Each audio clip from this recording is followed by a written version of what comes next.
Salut la classe, je suis content que vous avez répondu puis tout. Wow, c'est le fun. J'ai hâte de répondre à vos questions et j'ai hâte de faire cette étude aujourd'hui. J'espère que vous aimez ça autant que moi. J'aime vous le présenter.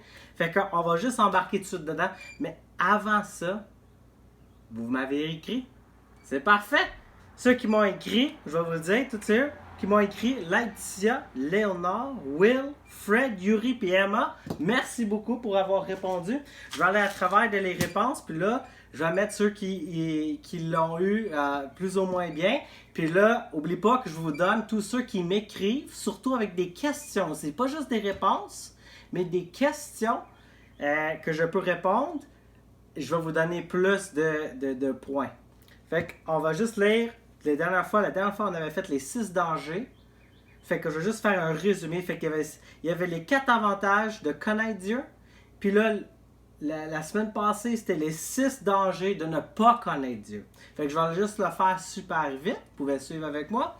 Le premier, c'est de faire Dieu à notre propre image. Ça, c'est former Dieu dans la façon que tu crois, que tu veux qu'il est.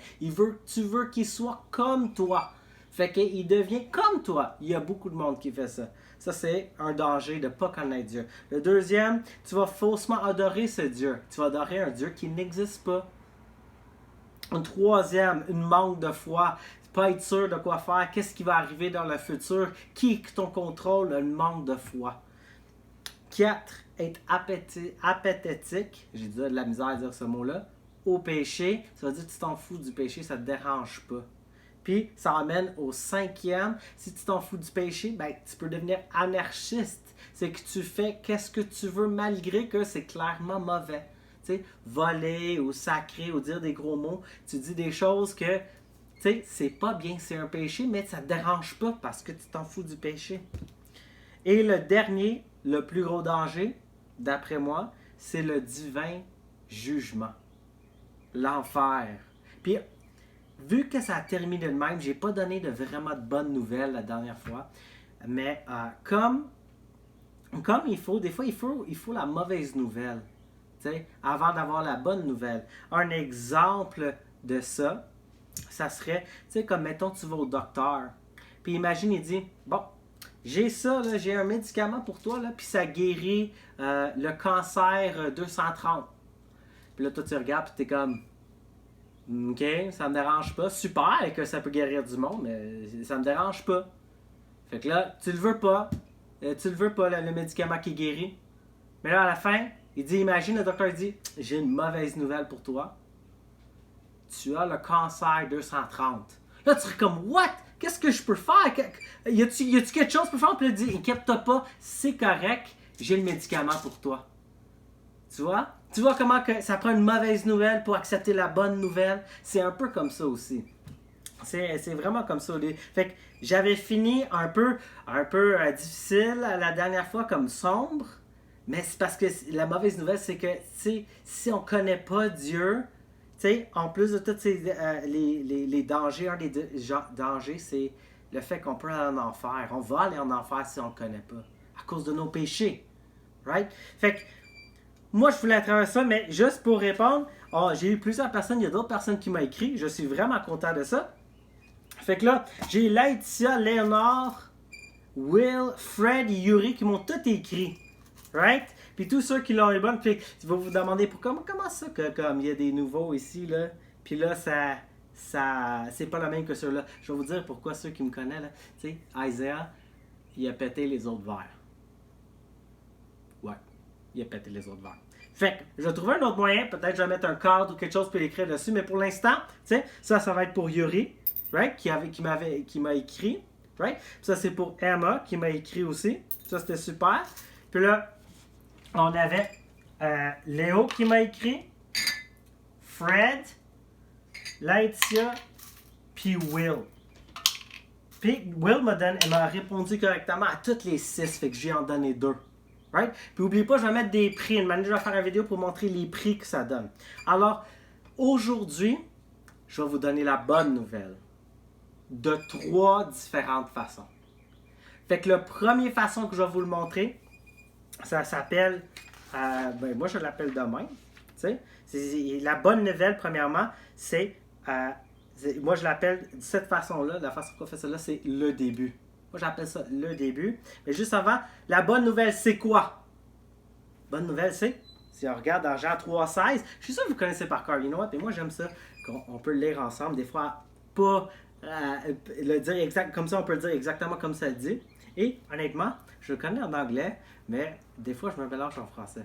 Fait qu'on va le lire. Fait que Jean 3,16, la bonne nouvelle, c'est car Dieu a tant aimé le monde qu'il a donné son Fils unique, afin que quiconque croit en lui ne périsse point, mais qu'il ait la vie éternelle. Right? C'est quelque chose qu'on entend souvent à l'église, souvent quand on est jeune, un des premiers versets que le monde apprend. Right?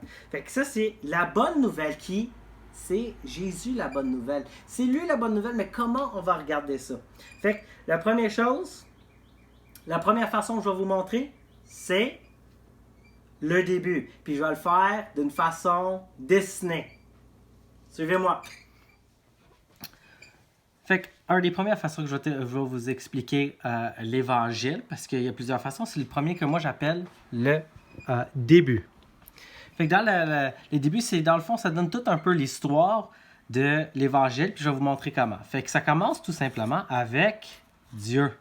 Puis Dieu est parfait. Right? Et en plus, Dieu a créé le monde, l'univers, right? Et il a créé moi puis toi. Puis Dieu n'a pas de péché en lui. Il n'y a rien qui a fait de mal. Okay? Il a créé les animaux aussi. Puis toutes les choses qu'on voit, les arbres, les montagnes, tout ce que tu vois. Dieu a tout créé ça. Fait qu'en plus, au début, Dieu avait créé le monde parfait. Et il avait créé l'homme puis la femme. Le premier homme puis la première femme. Fait que le premier, c'est Adam et Ève. Puis la seule chose que Dieu avait demandé de faire, c'est de ne pas manger de l'arbre. OK? Il y avait un arbre qui avait dit de ne pas manger de. OK? Il juste dit, tu peux manger tous les autres arbres, tous les autres qui sont autour. Toi, tu peux tous les manger. Ils ont plein de fruits, c'est délicieux. Tu peux faire ce que tu veux. Tu peux aller les voir puis manger autant que tu veux. Mais celle-là, il ne faut pas que tu le manges. De là. Puis, qu'est-ce qui est arrivé? C'est Satan est venu en forme de serpent. Right? Et il a tenté Ève de manger la fruit. Fait que là, Satan a encouragé que Ève mange la fruit. Puis là, qu'est-ce qu'elle a fait? C'est qu'elle l'a donné en plus à Adam. Fait que les deux l'ont mangé. Puis, en faisant ça, ils ont désobéi à Dieu. Désobéi. Right? Ils ont désobéi à Dieu. Et en désobéissant, ça l'a séparé l'humanité de Dieu. Parce que Dieu, en étant parfait, il ne peut pas être avec le péché. Il ne peut pas. Fait qu'est-ce qui les a séparés, Adam et Ève? Le péché.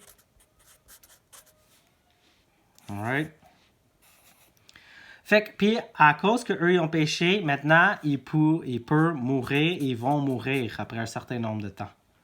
La mort, c'est inévitable, right?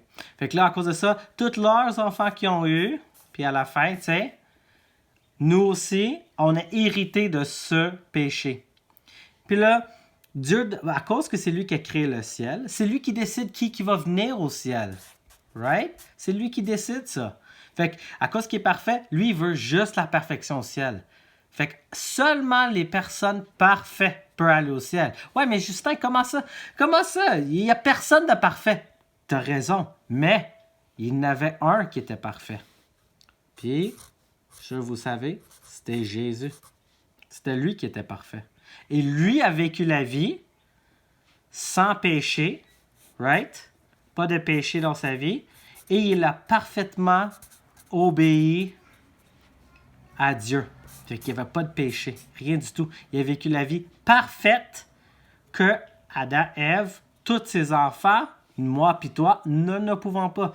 Puis, malgré que les hommes essayaient, tu sais, il y a des hommes, on essaie de faire des bonnes choses pour essayer de se rendre. Fait que les bonnes œuvres,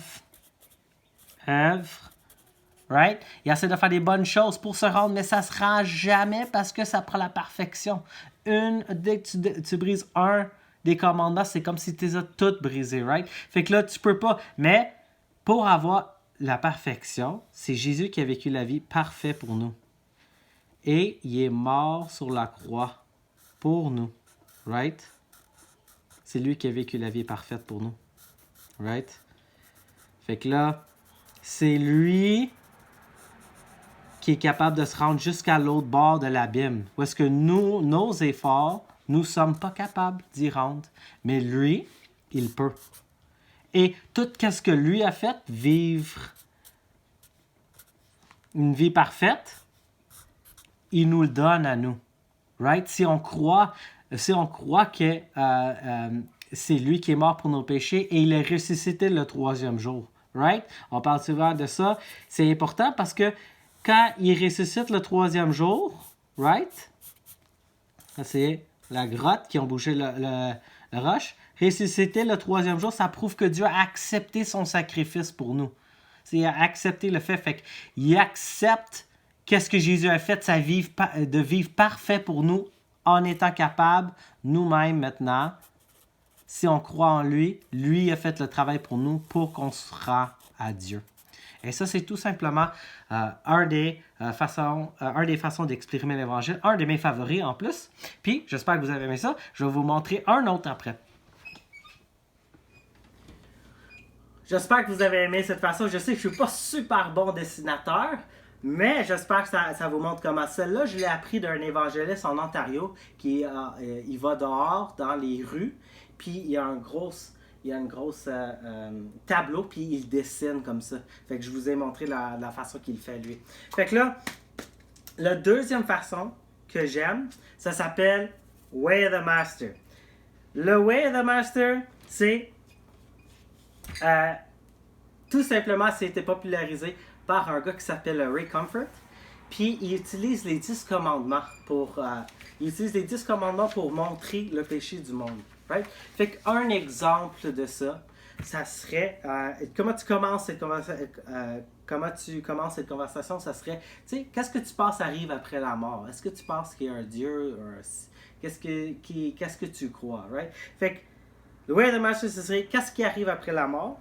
Right? Puis là, on dit, ben, je sais pas, ou je pense qu'il y a un ciel, un enfer. Puis la deuxième question, c'est est-ce que tu penses que tu irais au ciel ou en enfer? Ouais? Puis là, la personne dirait sûrement comme, je pense que je suis plus ou moins une bonne personne, là.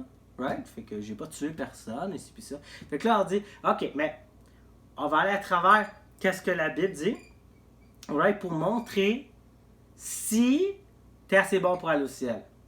Fait que là, on regarderait les 10 commandements comme exemple, parce que si c'est le standard de Dieu, ça serait le standard pour qui irait au ciel. Right? Fait que là, ça serait, tu sais, on dirait un des commandements, tu sais, c'est est-ce que tu as déjà menti? Tu sais, puis si on est honnête, tu sais, moi aussi, oui, on a déjà menti. Fait que là, on dit, qu'est-ce que tu appelles quelqu'un qui ment? Puis là, la réponse c'est un menteur. Right? La personne, ouais, mais tout le monde a menti. Ouais, je sais, tout le monde a menti. Ouais, mais on va parler juste de toi pour l'instant, right? Qu'est-ce que toi, est-ce que toi, t'as déjà menti? Oui, j'ai menti, ouais, ok. Est-ce que tu as déjà volé quelque chose? Même si c'est petit. T'as-tu déjà pris un biscuit de ton frère? Ou t'as-tu pris, je sais pas, des vêtements de ta soeur? Ou de l'argent de tes parents sans qu'ils sachent? T'as-tu déjà volé quelque chose? Même si c'est petit. Puis la plupart vont dire oui.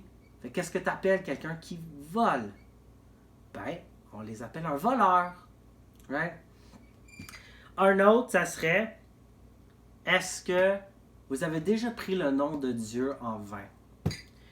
Alors, celle-là, c'est drôle parce que on dirait que la plupart des personnes ne le savent pas. Mais prendre le nom de Dieu en vain, ça serait de dire on l'entend très souvent à la télé ou dans les films ou n'importe où. peut-être même vous entendez à la maison, c'est Oh my God ou dire le nom de Jésus en vain. Tu sais, comme on entend du monde, des fois ils font mal, il dit le nom de Jésus en vain. Ah, puis là, ça s'appelle de la blasphème d'après Dieu. Tu sais, il donne de la vie, il prend soin de toi, puis tu utilises son nom comme si c'est un déchet, un sacre. C'est très grave. Dans l'Ancien Testament, ça pouvait être puni par la mort, par Dieu. Tu comprends? Fait que là, d'après ces trois choses, j'ai même pas fait les 10 commandements, right? De les 3 premiers, est-ce que tu es coupable de ces 3 péchés? Tu sais, d'après ce que tu m'as dit, ça serait, j'ai déjà menti, je suis menteur, je suis voleur et blasphémateur. Et même si ils n'ont pas fait ça, ils n'ont jamais pris le nom de Dieu en vain, ils n'ont jamais volé, sûrement le monde dit qu'ils ont déjà menti, right? Fait que là, la Bible dit, tu sais, si on regarde en Jacques 2,10, ça dit, fait que même si tu brises un des lois de Dieu, un seul loi de Dieu, ça dit ici, en Jacques 2,10, car quiconque qui observe toute la loi, fait que tu es en train d'essayer d'observer toute la loi, là, mais pêche contre un seul commandement, ça veut dire que tu as brisé un seul commandement, devient coupable de tout. Fait que c'est comme si tu as brisé tous les commandements. Oui, mais c'est pas juste qui est parfait. Exactement.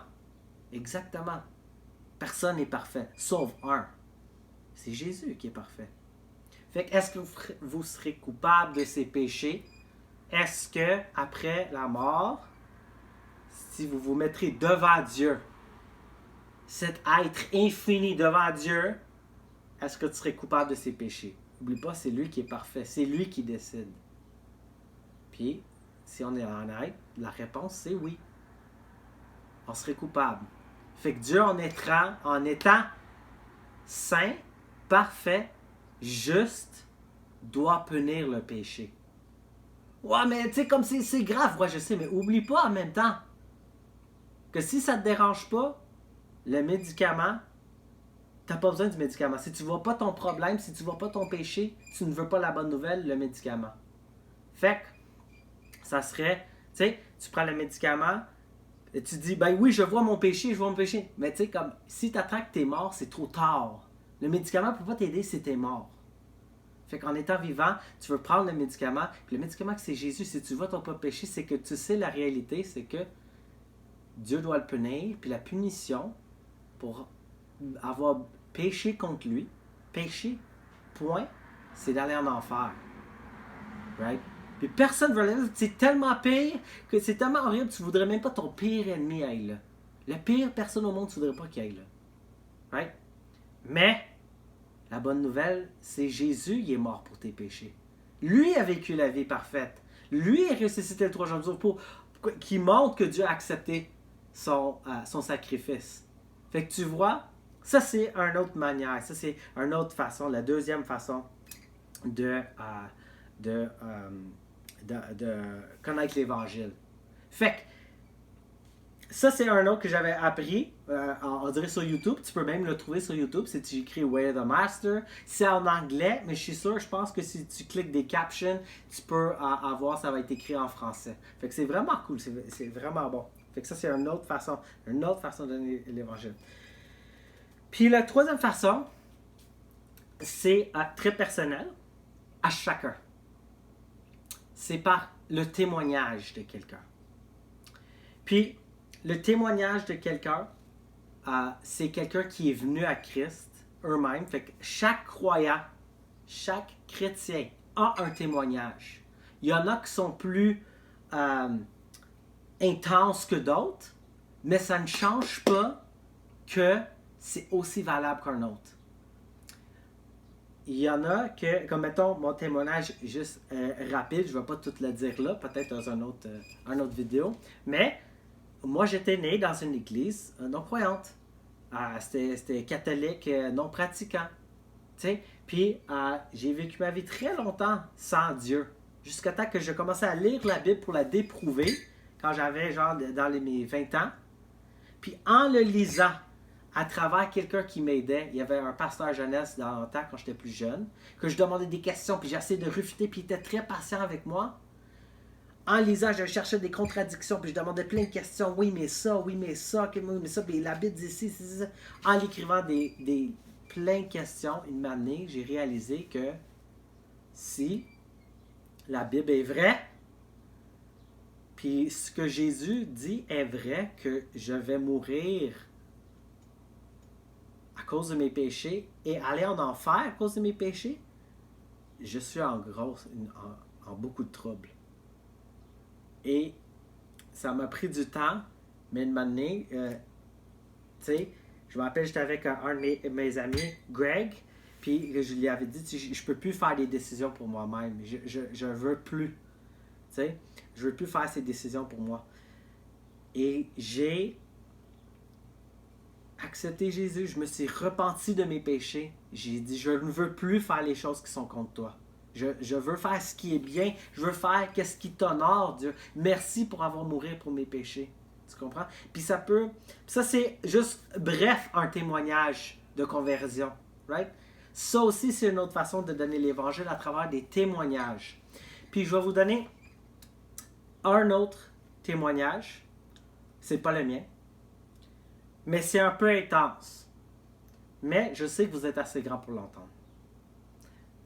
Mais je vais vous le dire. Fait que venez avec moi, puis je vais vous dire l'histoire de ce qui est arrivé en Chine. Fait que ce que je vais vous dire maintenant, c'est un témoignage de quelqu'un qui a vécu pour Christ. Ben, en effet, 2 jeunes filles chinoises qui ont vécu pour Christ. Il y a parfois, des fois, que en étant un chrétien, tu peux perdre ta vie à cause que tu crois en lui. Puis celle-là, c'est un de ces histoires-là. Alors, je vais vous le lire parce que je ne veux pas gâcher l'histoire en me respectant quelque chose. Mais c'est intense. Ça prend place en Chine en 1966. Et puis, le scène est tout décrit par un prisonnier qui a tout vu qu'est-ce qui s'est passé.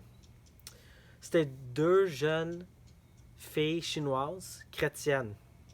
Et ils attendaient dans la cour du prison pour leur exécution. Humainement, ils avaient peur, mais quand même, ils étaient fidèles, comme ils restaient là, les filles étaient prêtes. Et quand ils ont été donnés le choix par les policiers d'abandonner la foi, d'abandonner Jésus-Christ, leur foi, et de mourir, ils ont plutôt choisi de mourir que d'abandonner la foi.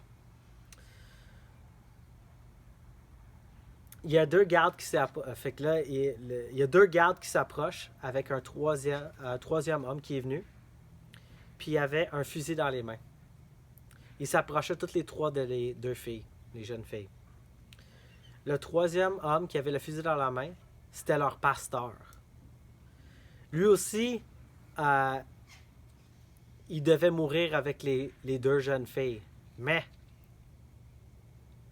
comme il arrive beaucoup de fois à travers l'histoire de l'Église, les persécuteurs ont travaillé sur lui en le tentant, en lui disant et le promettant qu'il serait libéré s'il tue les 2 jeunes filles. Les 2 jeunes filles se chuchotent un l'autre et ils saluent respectueusement leur pasteur. Puis voici ce qu'ils disent au pasteur, l'homme qui a le fusil dans les mains. Avant que tu nous tires, on aimerait te remercier au plus profond de notre cœur pour ce que tu as fait pour nous. Tu nous as baptisés, enseigné les voies de la vérité et la vie éternelle. Tu nous as donné le repas du Seigneur avec les mêmes mains que maintenant tu tiens ce fusil. Tu nous as aussi enseigné que parfois les chrétiens sont faibles et commettent des terribles péchés. Mais ils peuvent être pardonnés aussi. Quand tu vas regretter ce que tu vas nous faire, ne sois pas en désespoir comme Judas, mais repens-toi comme Pierre. Que Dieu te bénisse et rappelle-toi que nos dernières pensées ne sont pas de l'amertume envers toi. Tout le monde passe par des moments ténébreux. Que Dieu te récompense pour tout le bien que tu as fait pour nous. On meurt avec gratitude. Les jeunes filles saluèrent respectueusement encore pour la dernière fois leur pasteur. Malheureusement, son cœur était endurci. Il leva son fusil et il tira les 2 jeunes filles. Après, les 2 gardes se tournent vers le pasteur et eux aussi tirent le pasteur. Ça vient d'un livre qui s'appelle Jesus Freaks. C'est en anglais. J'ai traduit cette petite histoire pour vous le donner. C'est intense comme témoignage, mais il y en existe beaucoup aujourd'hui, comme ça. Lequel de ces 3 façons de donner l'Évangile est votre préféré? Est-ce qu'il y en a un qui vous a plus touché? Écrivez-moi à J.M. Scallon et n'hésitez pas à me demander des questions. Je veux les répondre. Je récompense ceux qui me demandent. Merci beaucoup et on va prier ensemble. Seigneur, merci pour la bonne journée que tu nous donnes. Merci qu'on peut être ensemble, puis merci que tu es plus fort que tous ceux qui sont à l'extérieur de nous-mêmes. Qu'est-ce qui se passe aujourd'hui avec la pandémie? Seigneur, tu es au contrôle de tout. Apprends-nous à te connaître. Au nom de Jésus, je te prie. Amen. À la semaine prochaine.